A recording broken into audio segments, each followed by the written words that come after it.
avez, c'est que vous avez Dieu en vous. Vous avez reçu l'Esprit du Seigneur. Vous fonctionnez sous une puissance spirituelle et surnaturelle qui se place au-dessus de toute autre puissance. Par conséquent, vous n'avez pas raison d'échouer. Parce que la grâce de Dieu est sur vous.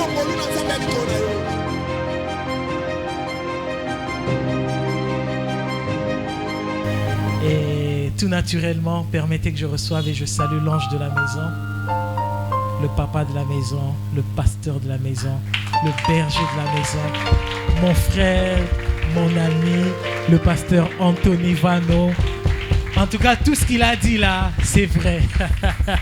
Ça fait longtemps et vous savez une chose que je retiens du pasteur Anthony depuis très longtemps, pasteur, je ne te l'ai peut-être jamais dit, ça a toujours été quelqu'un de sympathique. Quelqu'un de très sympathique. Vous savez,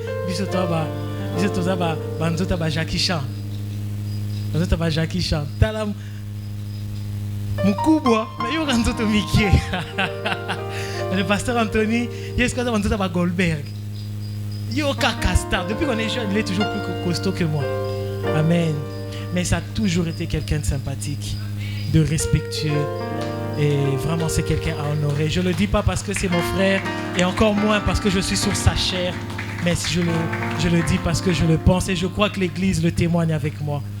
Merci, pasteur, et que Dieu vous bénisse abondamment. Je salue tout le comité organisationnel, toute l'équipe du pasteur, là où vous êtes, que Dieu vous bénisse, et que Dieu vous fasse du bien.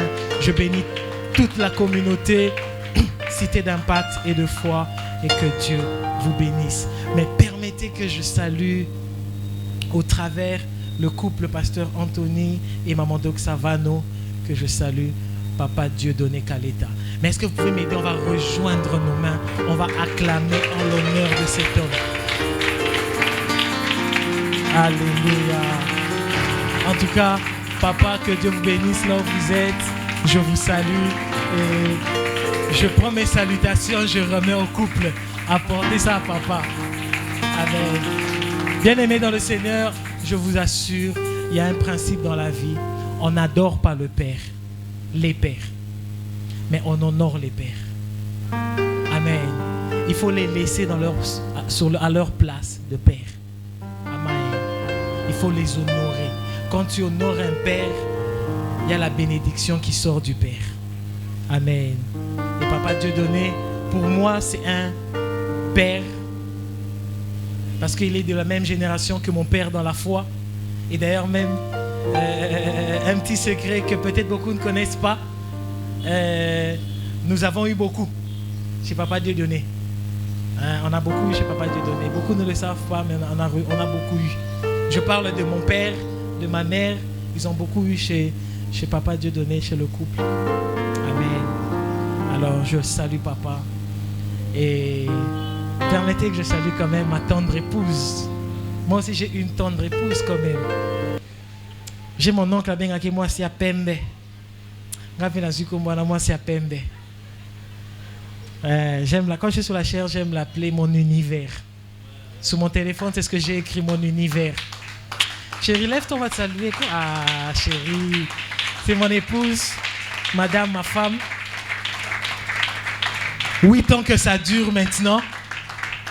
8 ans que ça dure. On a 2 beaux enfants. Le premier n'est pas venu. Il est en train de se réjouir de ses vacances. Merci, madame. Que Dieu te bénisse.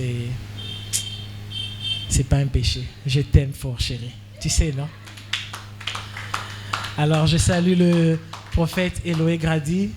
Comme j'aime l'appeler, lui, c'est mon soldat. Il est là, soldat, donc l'homme a mes missions impossibles.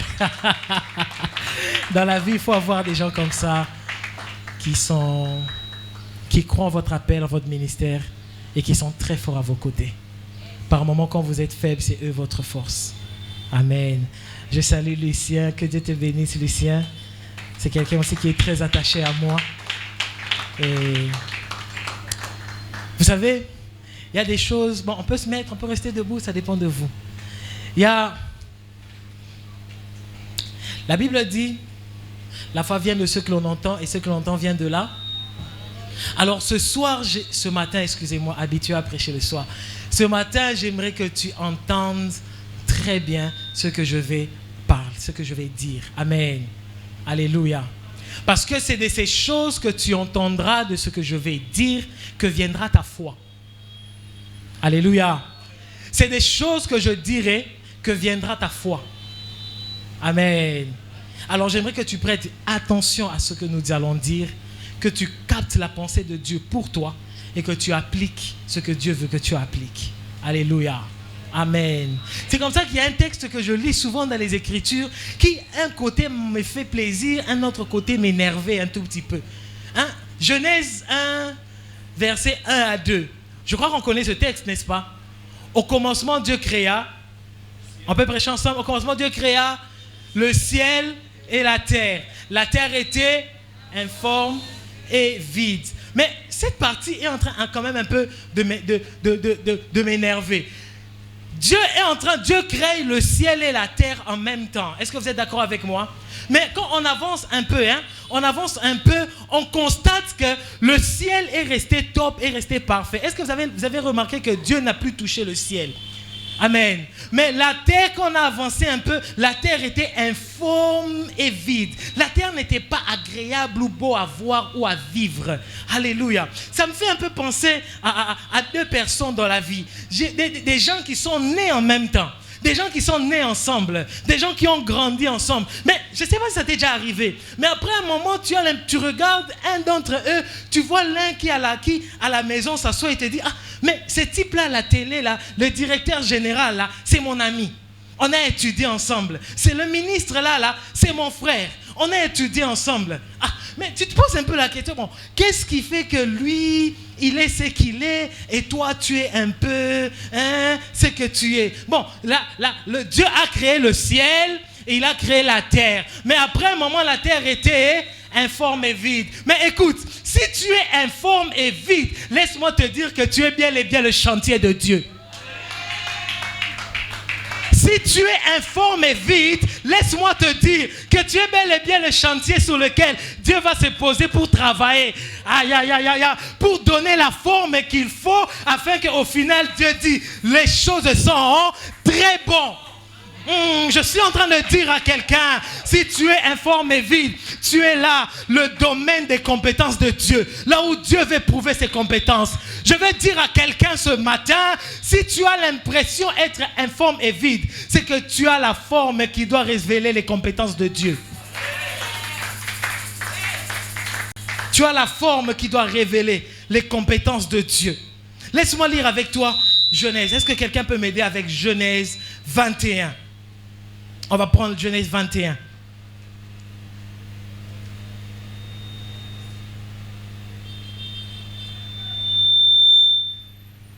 Ah, est-ce qu'il y a un chantier de Dieu ce soir? Bon, si je dis ce soir, parce que je crois que sur la chair, souvent, ceux qui ont de la grâce prophétique ne se trompent pas. Parce que très souvent, quand il y a un soir, c'est qu'il y a un matin qui arrive. J'ai dit à quelqu'un qu'il y a un matin qui est en train d'arriver. Genèse 21, à partir du verset 10.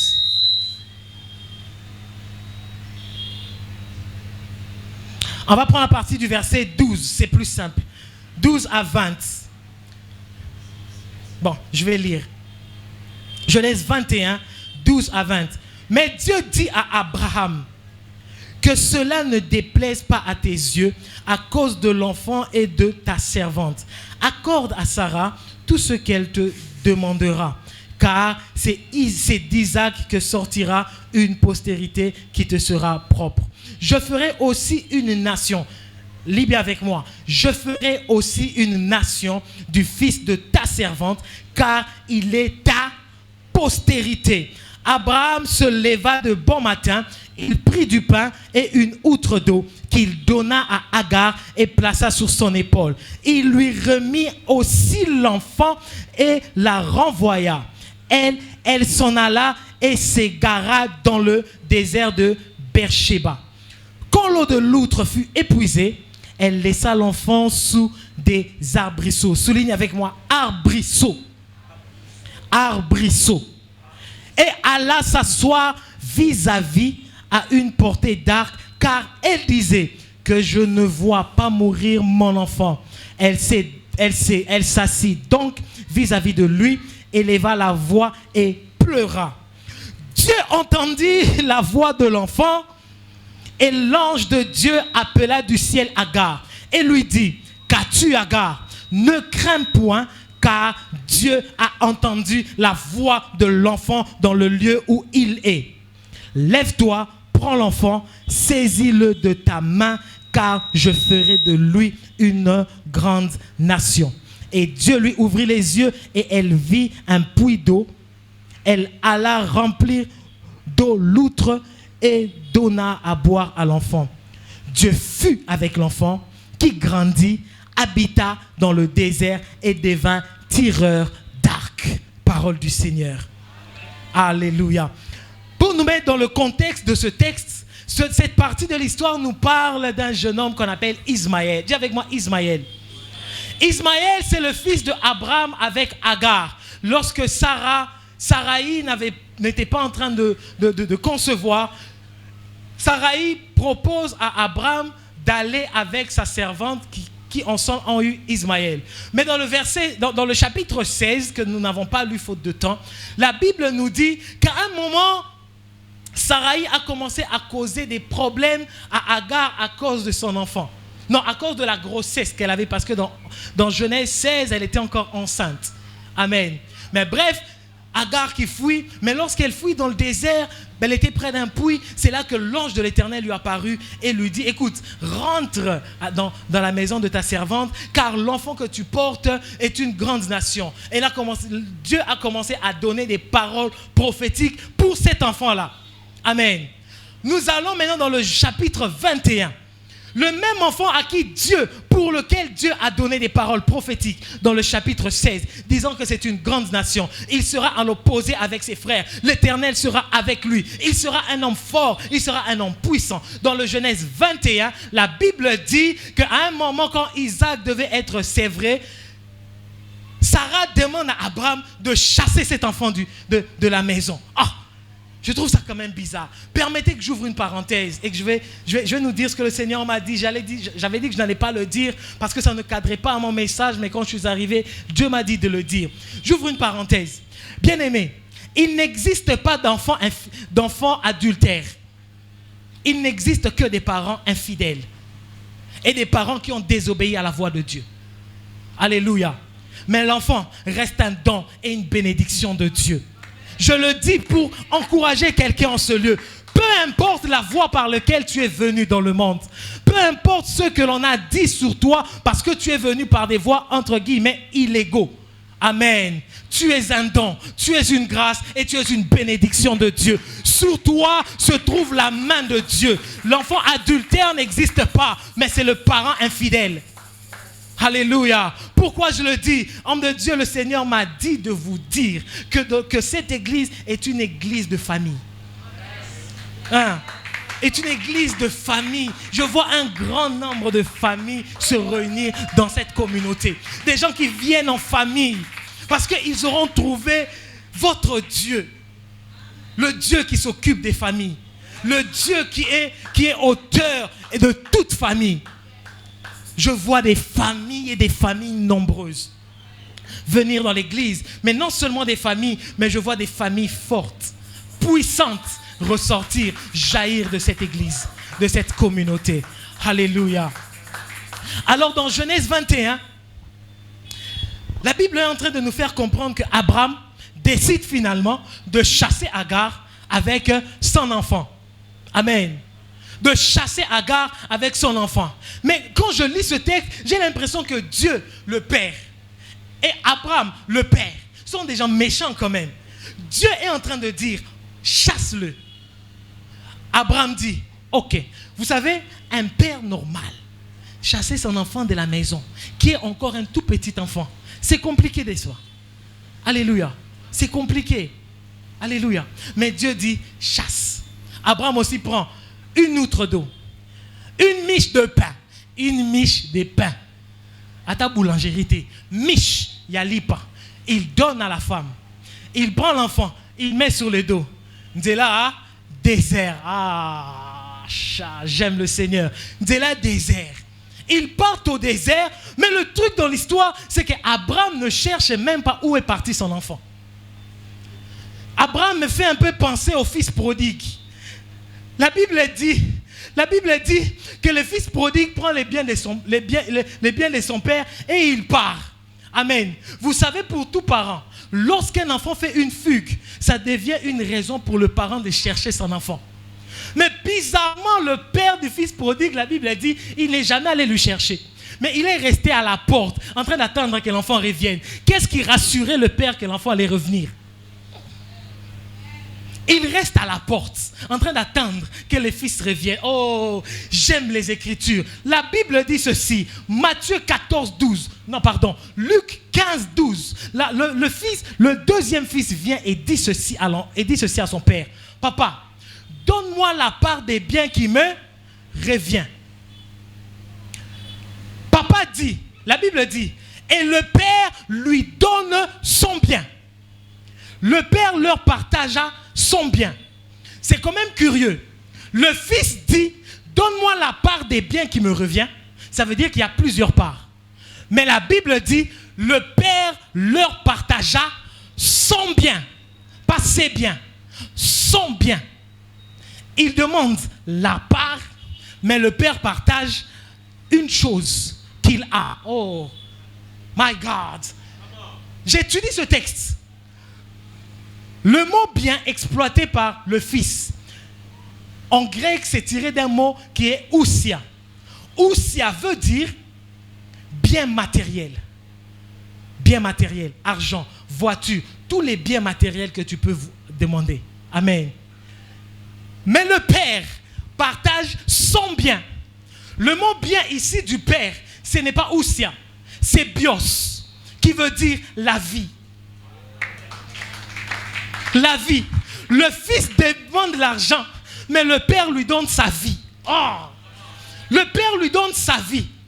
Pourquoi? Parce que la vie, lorsque vous étudiez l'étymologie de ce mot bios, la vie, c'est ce qui garantit les biens. Parce que le père sait que même si tu pars avec les biens peuvent finir, tu vas te perdre. Mais si tu as ma vie, même si les biens se terminent, ma vie va te ramener à moi. C'est comme ça que la Bible dit, personne ne l'a exhorté, mais le fils prodigue est revenu. La Bible dit, il rentra en lui-même et il s'est dit, dans la maison de mon père. Ah, parce que la vie du père est en lui. C'est comme ça qu'Abraham ne s'inquiète pas de là où part Agar, de là où part Ismaël, parce qu'il sait qu'Ismaël porte la vie d'Abraham. Là, c'est comme ça que Dieu dit que Ismaël est de la postérité d'Abraham. Le sang d'Abraham coule dans ses veines. Et comme la vie d'Abraham coule dans ses veines, le Dieu d'Abraham est avec lui. Comme la vie d'Abraham coule dans ses veines, le Dieu d'Abraham est avec lui. Ainsi, écoute ce que je vais te dire. Avant de te préoccuper de tous les biens que tu veux, rassure-toi que la vie de Dieu est avec toi. Rassure-toi que la vie de Dieu est avec toi. Ah, la vie de Dieu manifestée par Jésus-Christ. Rassure-toi que la vie de Dieu est avec toi. Si tu portes la vie de Dieu, laisse-moi te dire que l'échec n'est pas censé être ton partage. Lorsque tu portes la vie de Dieu, même si aujourd'hui tu as l'impression d'être informe et vide, Dieu va s'occuper de toi. Si tu portes la vie de Dieu, même si tu te perds sur le chemin, la vie va te ramener sur la voie du Père. C'est comme ça que j'aime dire aux gens qui sont avec moi, le plus important, c'est amener les gens à connaître d'abord Dieu. Avant de les enseigner toute autre chose, le plus important, c'est de connaître d'abord Dieu. Parce que la connaissance de Dieu te ramène toujours sur les voies de Dieu. Un jour, j'étais en train de me balader, j'étais presque perdu. Le Seigneur me dit, même si tu ne connais pas, je marchais avec mon fils. Le Seigneur me dit, même si tu ne connais pas le chemin, connais au moins celui qui te conduit. Si tu ne connais pas le chemin, connais celui qui te conduit. Parce que lui, il va toujours te conduire dans le bon chemin. Il va toujours te conduire à bon port. Alléluia. Alors c'est comme ça qu'Abraham laisse Agar et l'enfant partir. Ils sont partis. Mais j'avais envie de dire à Abraham, ça c'est l'erreur que tu as faite, de les laisser partir. Et partir où? Dans les déserts. De les laisser partir où? Dans les déserts. Vous savez, pasteur, cette année est l'une des plus difficiles années que j'ai connues. J'ai connu une année très difficile personnellement. Et vraiment difficile. Je vous épargne les détails, les insides comme on dit. Mais c'était très difficile, une année très difficile sur beaucoup de plans. Sur beaucoup de plans. Sur beaucoup de plans en tout cas. Mais pendant que je traverse un temps comme ça difficile, c'est à ce moment que Dieu exactement vient de me parler sur ces choses que je vais partager avec vous. On lui chasse, mais on lui chasse dans le désert. Alléluia. La philosophie de tout être humain, de nous d'ailleurs, quand on nous parle du désert, on nous parle d'un endroit, des situations difficiles, où tout est en train de manquer, où on va mourir. On est presque entre la vie ou la mort. Alléluia. Et j'étais comme ça un moment sur mon lit, en train de regarder la toiture de la maison. Je méditais, je réfléchissais. Je pleurais moi-même avec Dieu. Pendant que je traversais un temps très, très, très difficile. Alléluia. Mais Dieu m'apprend ceci. Est-ce que vous savez que le mot désert en hébreu vient d'un mot qui s'appelle midbar? Amen. Je vais vraiment en bref. Le mot midbar, amen, chez les Hébreux, n'exprime en aucun cas un endroit, un lieu difficile. Amen. Le mot midbar chez les Hébreux, en aucun cas n'explique une situation difficile. Donc lorsque l'Hébreu parle du désert, l'Hébreu ne parle pas d'un endroit des situations difficiles.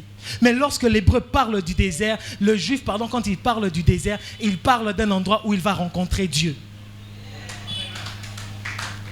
Lorsque le Juif parle du désert, il parle d'un endroit où il va rencontrer Dieu. Où il va expérimenter des expériences avec Dieu, mais aussi où il va manifester le plein potentiel du Fils de Dieu qu'il est. C'est comme ça que la Bible dit que l'Esprit de Dieu conduit Jésus où? Dans le désert. Pourquoi? Pour être tenté. C'est l'Esprit qui conduit au désert. Écoute, le désert, c'est souvent la voie par laquelle Dieu nous y amène obligatoirement pour nous amener dans la gloire qu'il nous a révélée, qu'il nous a réservée. Alléluia. Alléluia. Et c'est au désert que le Christ, ayant surmonté les tentations, l'épreuve physique, l'épreuve tentation, que la Bible dit, les anges viennent et l'ont adoré et l'ont servi. Alléluia. Donc si tu es en train de traverser un désert en ce moment, laisse-moi te dire que c'est l'opportunité que Dieu te donne afin de te révéler à toi à une autre dimension. Dieu veut se révéler à toi autrement. Tu as l'impression que les choses ne tournent pas comme tu veux. Mais c'est parce que justement, Dieu veut te révéler à toi d'une autre manière. Le désert chez le Juif ne signifie pas situation difficile, mais signifie un endroit où je vais révéler Dieu. Un endroit où je vais rencontrer Dieu et où je manifeste le plein potentiel du Fils que je suis.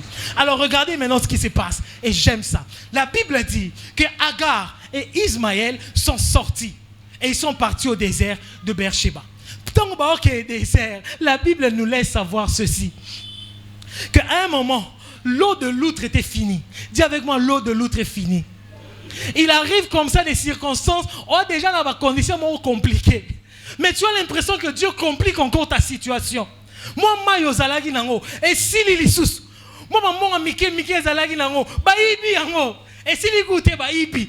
Tu te dis, mon Dieu, mais qu'est-ce qui est en train de se passer? Mon Dieu, qu'est-ce que tu es en train de faire, Seigneur? Je suis maudit. Tu n'es pas maudit. Tu es justement au stade dans lequel Ismaël se retrouve avec Agar. La Bible dit que Agar dépose Ismaël sous un arbrisseau et elle va au loin. Elle regarde loin pour ne pas voir son fils mourir. Donc je conclus ceci, que Ismaël était dans une position, était en train de mourir. Donc peut-être qu'Akomar est déjà dans le coma.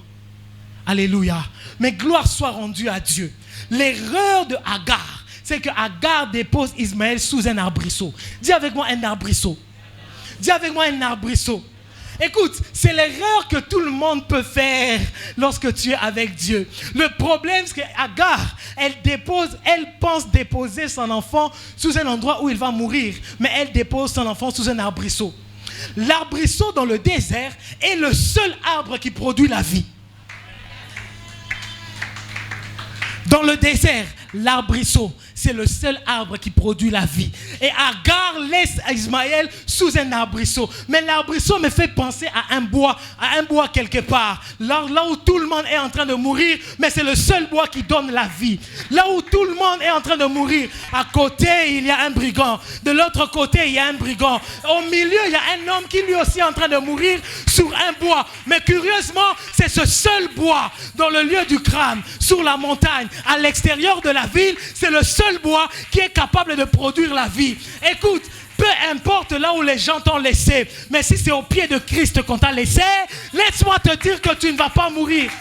Si c'est au pied du Seigneur Jésus-Christ, si ton père t'a abandonné, la famille t'a abandonné, les enfants t'ont abandonné, mais si tu es resté sous les pieds de Jésus-Christ, laisse-moi te dire que tu ne mourras pas parce que tu es au pied de la seule personne qui produit la vie. Tu es au pied de la seule personne qui est capable de te donner la vie. Lorsque tout le monde a l'impression que tu es en train de mourir, je suis en train de voir quelqu'un qui est en train comme de connaître une fin, qui a l'impression que la santé est en train de se détériorer. J'insiste que la santé est en train de se détériorer. Mais si tu es resté sous les pieds de Jésus-Christ, il est le seul qui peut redonner la vie. Il va te redonner la vie. Et c'est là que Agar va laisser Ismaël sous l'arbre qui produit la vie. Sous l'arbre qui produit la vie. Celui qui est en train de mourir, mais on le laisse sous l'arbre qui produit la vie. À quoi de plus normal que la vie revienne? À quoi de plus normal que la vie revienne? À quoi de plus normal que la vie revienne? Donc vous comprenez ici que le gars va au désert. Il arrive dans une position où il est mort, en train de mourir. Mais la seule chose qui se passe, ce qui se passe, c'est que Dieu l'amène dans une condition où il apprend à ne dépendre que de Dieu. Pas de l'outre de son père, pas du pain de son père, pas des épaules de sa mère, mais seulement de celui qui produit la vie. Seulement de celui qui produit la vie. Seulement de celui qui produit la vie. Le désert a pour but de t'apprendre à dépendre de Dieu. À dépendre de Dieu et de Dieu seul. À ne voir que Dieu sur ton chemin. À comprendre et à croire que seul Dieu peut faire. Seul Dieu peut faire. Alléluia. Mais on continue l'histoire. Ça devient encore bizarre dans la suite. La Bible dit, Agar laisse l'enfant sous un arbrisseau en train de mourir. Alléluia. En train de mourir. Il est dans le coma. Agar va loin. Elle regarde l'enfant en train de mourir. De loin. Mais Dieu vient. La Bible m'étonne.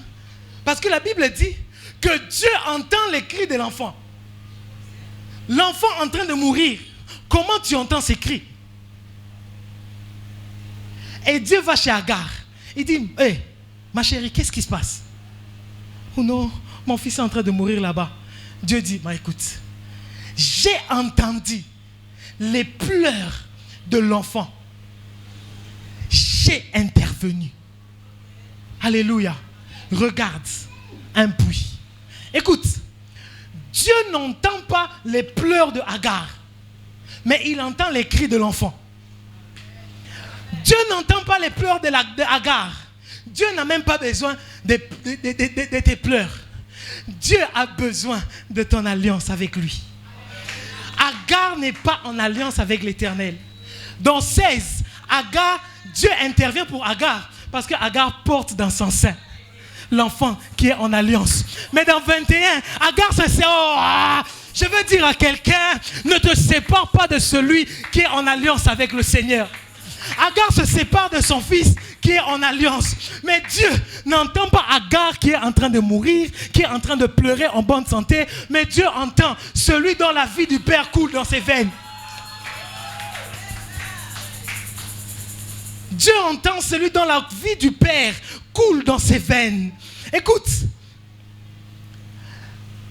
peu importe la condition de faiblesse dans laquelle tu es, Dieu entend ta prière de foi. Je crois que Ismaël était un garçon de foi et il connaissait l'alliance qu'il avait avec Dieu par son père. C'est comme ça qu'il pouvait, dans le coma, dans son plus profond coma, crier à Dieu et Dieu entendre même son silence. Oh, je veux dire à quelqu'un que la prière n'est pas seulement une question de « Éternel, j'ai besoin de toi ». La prière, c'est même le plus profond de ton désir, dans ton silence, que Dieu écoute. Oh, que Dieu écoute. Je suis en train de dire ceci, que le désert, une autre chose que le désert vient faire dans ta vie et vient t'apprendre, c'est d'arriver, c'est de savoir crier à Dieu. Même quand tout est au pire du mal. Non seulement que tu cries à Dieu, même quand tout est au pire du mal, mais de savoir et de croire que Dieu m'écoute. Que Dieu m'écoute. Que Dieu m'écoute. Et parce que Ismaël a crié à Dieu, Dieu a survécu, Dieu a intervenu dans la vie de Agar. Écoute, je vais dire à quelqu'un, je vais dire ceci à quelqu'un. Certaines circonstances par lesquelles tu es en train de traverser, qui développent ton intimité avec Dieu, ont pour but de sauver une Agar. Ont pour but de sauver un païen qui est en train de passer là dehors. Écoute, certains moments d'intimité que tu passes avec Dieu, parce que tu es dans le désert, c'est justement parce que Dieu a des âmes qu'il veut sauver. Dieu nous amène aussi dans le désert pour que nous ayons aussi le vrai souci de Dieu. Les âmes. Les âmes. Les âmes. Parce que des fois, très souvent, on est tellement bien dans notre confort là d'enfant de Dieu. On est tellement bien dans notre confort, belle vie, bonne vie. Et on oublie les priorités de Dieu. Les âmes de Dieu. Les âmes que nous devons aller chercher et que nous devons ramener à l'église. Les âmes que cette semaine, tu dois aller chercher et que tu dois ramener le dimanche, le vendredi, le mercredi à l'église. Alléluia. Les âmes de Dieu. Par moments, Dieu ne nous sort pas encore de la crise parce que nous n'avons pas encore dans son cœur son vrai souci, qui sont les âmes. Dieu m'a énervé dans Matthieu. Il a 100 brebis. Une seule se perd. La Bible dit, il laisse combien? Mais attendez, il les laisse où? Dans le désert. Atiki Bangowana, il va chercher la seule qui s'est égarée. Mais écoute, une brebis égarée, qu'est-ce que ça vaut par rapport aux 99? L'une seule brebis vaut 99 pour Dieu. Une seule égarée, une seule dans la rue, vaut les milliers que nous avons dans l'église. Amen. Alléluia. Allons les chercher. Excusez-moi, allons les chercher. C'est le souci de Dieu. C'est la priorité de Dieu. Allons les chercher. Dieu entend Ismaël, mais intervient pour Agar. Il entend Ismaël, mais il dit à Agar, arrête de pleurer. Le monde pleure. Parce que par moments, souvent, nous l'église, on se tait. On ne va pas aller chercher. Alors des fois, qu'est-ce que Dieu fait? Désert. Voilà un désert. Jusqu'à ce que tu vas comprendre que Agar a besoin de moi. Agar a besoin de moi. Alléluia. Alléluia. Il continue. Dieu intervient pour Agar. Et la Bible dit, l'Éternel était avec Ismaël. Ça, c'est la dernière partie qui m'énerve. Dis avec moi, ça énerve le pasteur. Moi, souvent, la Bible, quand je la lis, je lis des choses, ça m'énerve. Amen. Il est où? Ils sont où? Dans le désert. La Bible dit que Ismaël, Dieu fit avec Ismaël. Ismaël grandit et Ismaël devient quoi? Un ardent chasseur. Un ardent, d'autres versions disent un habile chasseur. N'est-ce pas? On a lu ça ensemble, n'est-ce pas? Un habile chasseur. Écoute des choses que Dieu fait. Pourquoi Dieu des fois permet que, malgré les promesses qu'il t'a faites, qu'il te fasse passer dans le désert? Pour que tu deviennes un habile chasseur, justement. Écoute. Dans le désert. Non, avant ça, je finis par ça. Il devient un habile chasseur. Habile signifie excellent. Amen. Merveilleux. Très bon chasseur dans le désert. Mais ça m'énerve. Parce que pour devenir excellent dans un métier, comme papa photographe bien habillé, mais permettez que j'ouvre une parenthèse. Il y a une chose que j'aime dans l'église, dans cette communauté, c'est l'esprit de l'excellence que je trouve ici. Acclamez pour vous-même, s'il vous plaît. Je trouve l'esprit de l'excellence quand je viens dans cette église. Et ça me challenge. Je l'ai dit une fois au pasteur par WhatsApp, je crois. Et challenge à ma casse, si je vous dis. Je me dis, Seigneur, il faut la double portion. Alléluia. Ne soyez pas fâchés si je fais double portion. Alléluia. Non, TV. Ça fait bien quand même, c'est beau. Amen. Mais pour devenir excellent, c'est non seulement un état d'esprit, mais aussi un exercice continuel du métier. Pour que papa, bien habillé en costume photographe, devienne un excellent photographe, il faut qu'il exerce régulièrement le métier. Alléluia. Mais lui devient excellent chasseur dans le désert. Il n'y a pas d'animaux dans le désert. Comment tu fais pour devenir excellent dans un endroit où il n'y a pas d'animaux? Alléluia. C'est ça la beauté du désert. La beauté du désert. Cela signifie ceci, que la Bible dit qu'il devait excellent chasseur dans le désert. Donc il n'est pas sorti du désert, il n'a pas quitté le désert. Il est resté dans le désert et il est devenu excellent dans le désert. Cela veut dire ceci, que tous les jours que l'Éternel a mené miraculeusement un animal dans le désert. Donc c'est-à-dire qu'Ismaël pouvait s'asseoir comme ça, à mon antilope à côté. À mon girafe à côté, à mon éléphant, à mon lion. Et c'est en voyant les animaux continuellement dans le désert qu'il est devenu chasseur dans le désert. Parce que son père n'a jamais été chasseur. Il a appris le métier de la chasse où? Dans le désert. Donc il vivait les miracles réguliers. Oh, je veux dire à quelqu'un que le désert est un endroit aussi où Dieu t'amène à connaître le Dieu du miracle, le Dieu du surnaturel, le Dieu qui peut faire des choses impossibles. Ou au fond,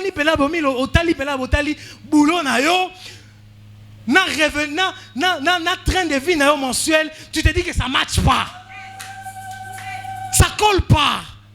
Au mitali bo chômeur, au salaire no ba cop, aux CEO, mais yo mo yebi que na ki CEO na yo, c'est pas encore ça. Mais tu ne comprends pas que les enfants étudient dans certaines écoles. Tu ne comprends pas comment est-ce que tu es en train de vivre. Tu ne comprends pas comment tu t'es marié. Tu ne comprends pas comment Dieu fait les choses. Écoute, ça, c'est Dieu qui le fait afin de t'habituer au surnaturel et te faire comprendre que l'Éternel est un Dieu surnaturel. C'est un Dieu mystique. De telle sorte que lorsque vous verrez des plus grandes choses, que cela ne vous étonne pas. Vous direz seulement, c'est l'Éternel qui a fait ces choses. Ah, j'annonce dans la cité d'impact, de la foi, que la vie du miracle, la vie du surnaturel, la vie du divin est votre vie régulièrement au nom de Jésus. Ah, tu verras $100 venir, $1000 venir, 10 000 venir, un ours venir, un lion venir. Tu deviendras excellent, mais dans un domaine dans lequel, à la base, tu n'étais pas appelé parce que tu n'as pas de modèle de famille. Tu es le seul à le faire. On te dit comment tu as fait cela. Tu diras seulement, c'est l'Éternel qui a fait cela. Dieu t'amène au désert afin de t'habituer à la vie du surnaturel, afin d'avoir plus de foi et de comprendre que l'Éternel a un Nzambe. A un Nzambe. Tous les jours, Dieu produisait pour lui un miracle. Tous les jours. Et souvent même, nous vivons cette vie. Chaque jour, tu as l'impression que tous les jours est un miracle. Tu dis, Seigneur, ça vient d'où? Et mon goût, tu go, ça vient d'où? Ozui kaka. Parce que tu comprends, ça vient de Dieu. Ah, je dis à quelqu'un qu'un appel important va entrer chez toi cette semaine. Un appel à laquelle tu ne t'y attendais pas viendra dans ton portable et tu recevras ce que tu n'avais pas attendu de Dieu. Au-delà de tes attentes, tu recevras ce que tu attendais, mais tu recevras également ce à quoi tu ne t'y attendais pas. Parce que l'Éternel qui va faire ces choses, qui va faire ces choses, qui va faire ces choses. Tu peux prier si tu veux, mais c'est l'Éternel qui va faire ces choses. C'est l'Éternel qui va faire ces choses. Mais il termine en ce... Mais la dernière des choses du désert, c'est le désert a pour but de manifester, d'aiguiser, de travailler, de rendre excellent le plein potentiel qui est en toi. De telle sorte que le monde voie que ce monsieur, que cette dame est excellente dans son domaine.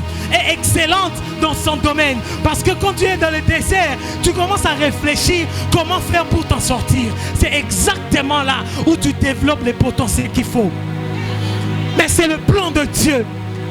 Lorsque tu en sortiras, tu diras, l'Éternel avait parlé, l'Éternel n'avait pas menti.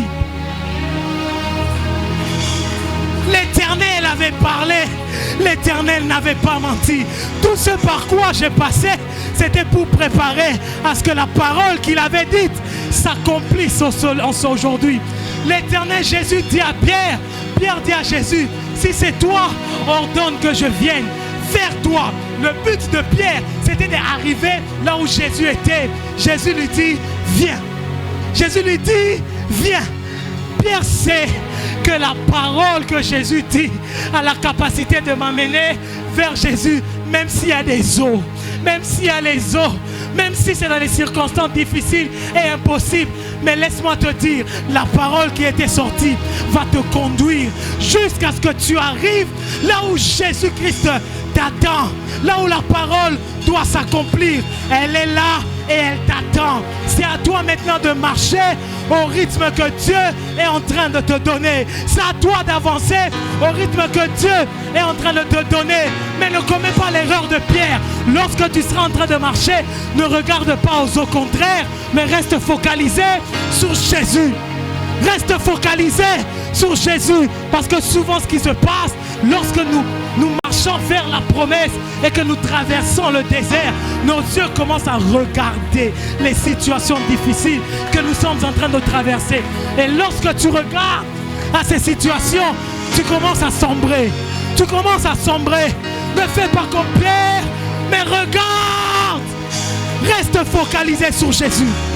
Reste focalisé sur Jésus. Garde les yeux virés sur Jésus. Parce que quand il a dit viens, il n'a pas menti. Il n'a pas menti. Quand il a parlé, il n'a pas menti. Quand il avait prophétisé, il n'a pas menti. Tu n'es que sur le chemin pour manifester la gloire de Dieu. La gloire de Dieu. Le temps arrive où tu diras, l'Éternel avait parlé. L'Éternel n'avait pas menti. Est-ce que tu peux le dire avec moi? L'Éternel n'avait pas menti.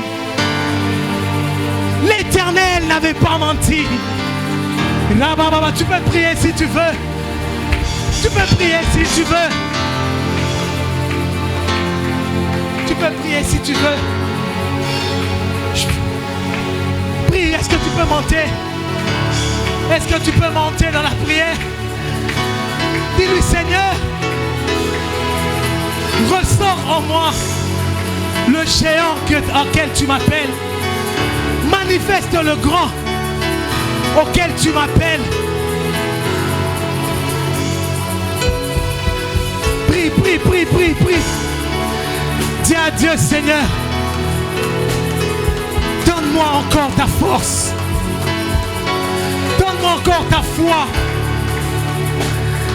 Prie, parle à Dieu, parle à Dieu. Que les circonstances ne me détournent pas de toi. Que les circonstances ne détournent pas mes regards de la parole qui était sortie. Jésus est la parole. Garde tes regards sur la parole qui était sortie. Est-ce qu'un cœur peut se prosterner? Dans 2 minutes, je laisse le micro. Mais est-ce qu'un cœur peut se prosterner devant Jésus? Parlez au Seigneur. Est-ce que tu peux dire à Dieu, donne-moi la force de tenir ferme, de persévérer, de garder mon regard sur les paroles qui étaient sorties. Si tu n'as pas reçu une prophétie distincte, mais tu as la prophétie par excellence, la parole de Dieu est la prophétie pour ta vie par excellence. Rabashayaya.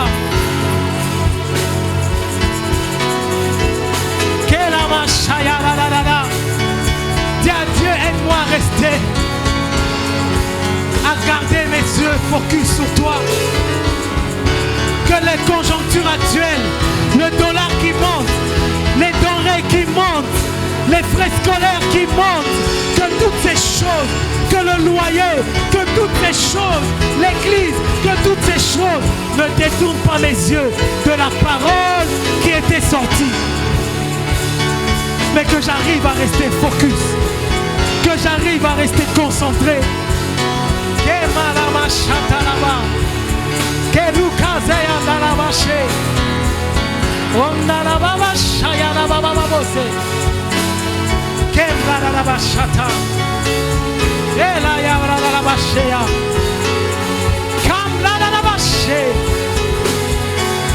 L'Éternel marche avec toi. Je vois le Seigneur marcher avec toi, te tenir par la main, te tenir par la main, faire avec toi des pas de géant.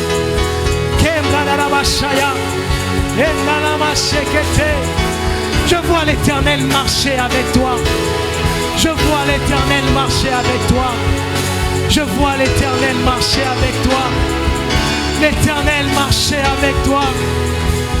L'Éternel marcher avec toi. L'Éternel marcher avec toi. L'Éternel marcher avec toi.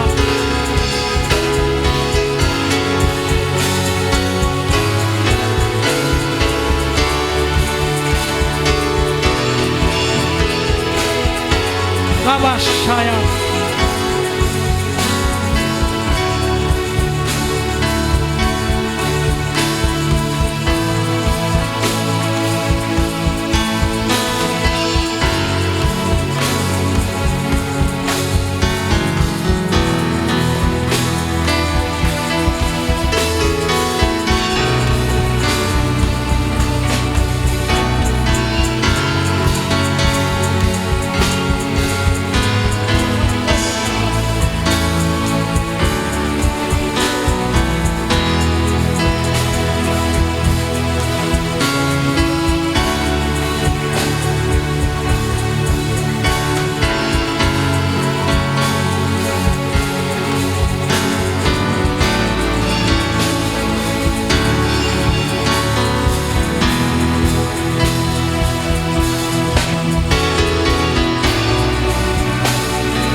Est-ce que quelqu'un peut acclamer très fort pour le Seigneur?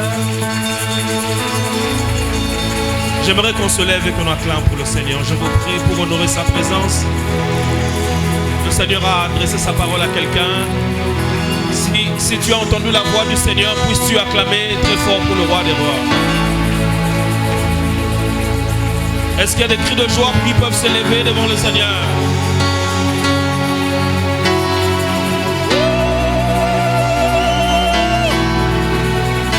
Nous t'acclamons, Seigneur, pour ta parole.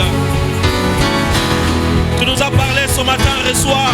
Reçois cette offrande d'acclamation. Reçois cette offrande d'acclamation, car toi seul est digne. Alléluia. Que les saints du Seigneur acclament pour le Seigneur. J'aimerais entendre les mains de tout le monde battre pour la gloire de Dieu.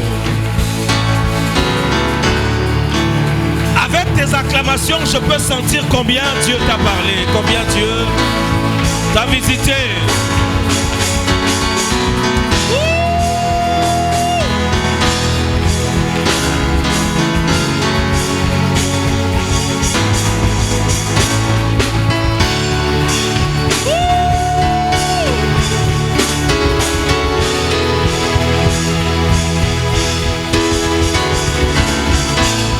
Gloire à toi, Seigneur.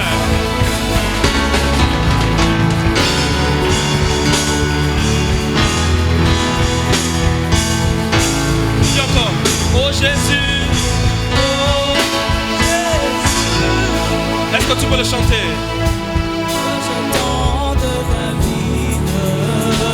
L'agneau immolé. L'agneau immolé. Lion de Juda. Lion de Juda.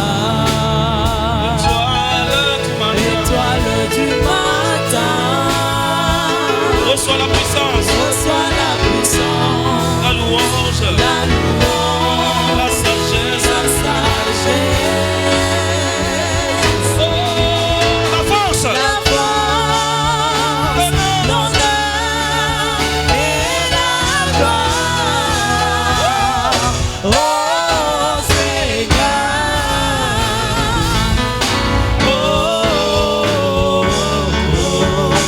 Alléluia. Alléluia. Refais encore. Oh Jésus. Oh Jésus. Rejetant de David. Rejetant de David. L'agneau immolé. L'agneau immolé. Lion de Juda.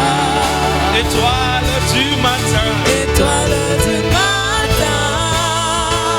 Reçois la puissance. Reçois la puissance. La louange. La louange. La sagesse. La sagesse. Oh, La force. L'honneur et la gloire. Oh Seigneur. Oh, oh, oh, oh. alléluia. Alléluia.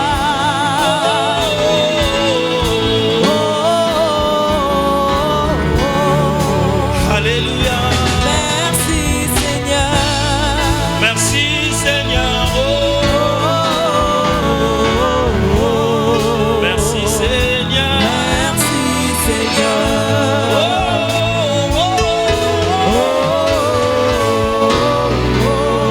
Merci Seigneur. Merci Dis-le une dernière fois. Merci Seigneur. Merci Seigneur. Acclamons pour le Seigneur. Tu es merveilleux, Seigneur, nous te disons merci. Merci, Seigneur, pour la vie. Merci pour ta parole, merci pour ton roi. Nous sommes bénis ce matin.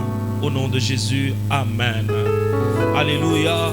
Aidez-moi à honorer l'homme de Dieu, son onction, le pasteur Filio qui nous a bénis ce matin.